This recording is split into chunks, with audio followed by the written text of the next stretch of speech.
സുവിശേഷം കേൾക്കാൻ ഒരുങ്ങി നിൽക്കുമ്പോൾ വൈദികൻ സുവിശേഷ ഗ്രന്ഥത്തെ ധൂപാർച്ച നടത്തുകയാണ്.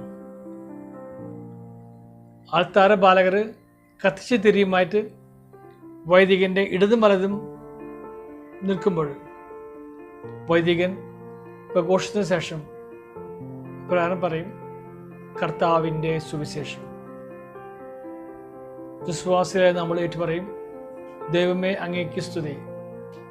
തുടർന്ന് വൈദികൻ ഈ ഗ്രന്ഥത്തെ എടുത്ത് ചുംബിച്ച് പറയുന്ന വാക്കുകൾ, ഈ സുവിശേഷം നമ്മളുടെ പാപത്തിൻ്റെ കര മായ്ച്ചു കളയട്ടെ. നമ്മൾ ആമേൻ പറയും. നമ്മൾ കണ്ടു, യേശുവിൻ്റെ വാക്കുകളാണ് സുവിശേഷം. പ്രവാചകൻ പറഞ്ഞ വാക്കുകളും ഈശോ പറഞ്ഞ വാക്കുകളും രണ്ടും രണ്ട്